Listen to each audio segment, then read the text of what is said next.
Hi everybody. Today I'm going to do a little session for you guys around play and using imagination. So it is one of my favourite things to talk about and things to do because it's just so much fun, and it's just so beneficial and good for us for feeling happy and those kind of things. So with me today I have some friends, some little cuddly toys, and these are kind of mine because they're gifts from my daughter that she's given me over the years. So like you guys, I have a selection of cuddly toys here that I'm going to use to show you how to I'm going to show you how to create your own sort of imaginary world. You don't need me to teach you how to do that because you guys are literally the experts at playing.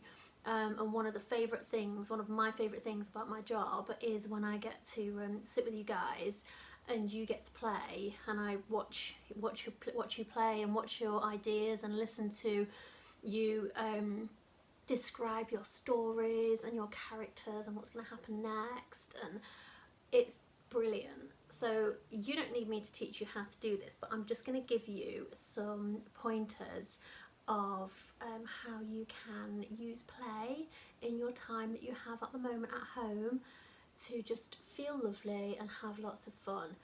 So when I was a kid, I used to, with my brother, we're similar age, we used to pretend that our garden was a place called Tingo City and we were adventurers who were just basically, we imagined that our garden was like a different world and we'd stop off at different parts of it, like the sandpit would be one part of the world, and maybe there was something happening there, and then we'd walk a little bit further and it wasn't a huge garden, but because we were kids we had that lovely gift of imagination and we could make anything happen. So then we'd walk a little bit further and we'd get to some maybe like a gooseberry bush I remember we had in our garden, and that would be a different part of the world, and maybe the gooseberries were magic or maybe they were poisonous, perhaps some, I don't know, witch or something had put them there.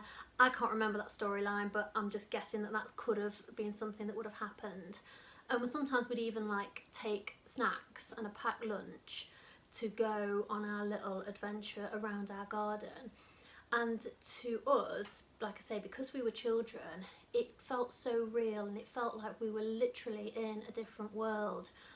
You will understand exactly what that's like because you are kids at the moment, and no doubt you have played these sort of games before and had done these sort of activities just for fun. You just do it, don't you? You don't need a grown-up to tell you how to play. But these are just some ideas that you might have forgotten about, so it could be something that you could pick up now you've got the time to do that. Another thing that my daughter used to do, so if you don't have a garden you can do it in the house, she used to have different worlds in different rooms. So her bedroom was one world, and then the stairs was obviously a mountain, and she would go down the mountain and into another world, and sometimes there were some bad guys, and if I remember right, when I used to play with my daughter, her bad guys were just like some Russian dolls. They weren't toys, they were like ornaments, but we basically, the Russian dolls were the bad guys, they were evil.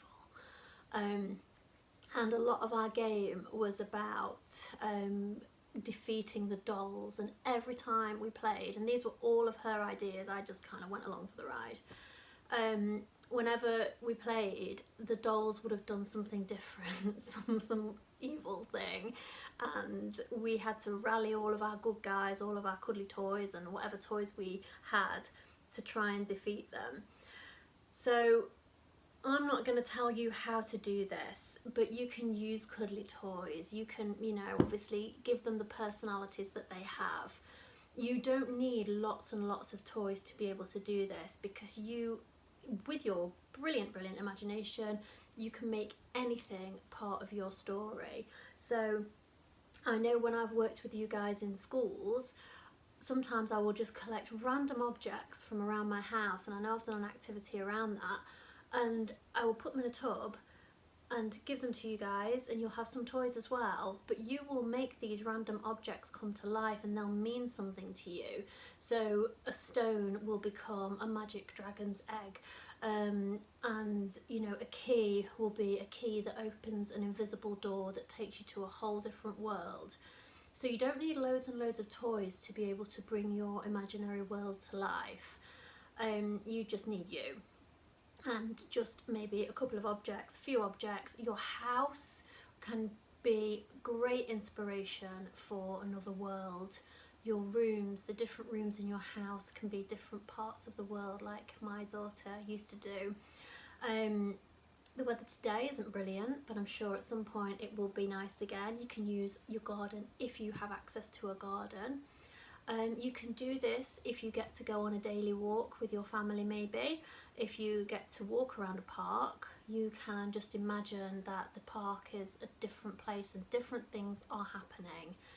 It's a fantastic way to just have a lovely, lovely time. That's all you guys care about. It's a fantastic way to have fun.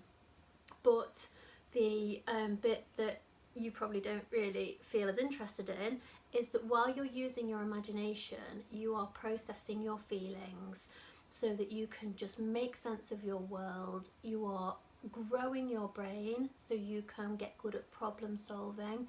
So when, for example, my daughter was thinking of ways to defeat these evil dolls, she was using the part of her brain that basically works out how to solve problems. And you can take that into lots of areas of your life. So it's a really nice thing to do. But for me, it's the fun and how lovely it makes us feel because of us processing all those feelings that we have through our stories and our games. So I hope you have lots of fun. Like I say, it's one of my favourite things to do. It takes minimal effort because you guys want to do this. It's just a really lovely, fun activity. Enjoy, and I will catch you all later. Bye bye.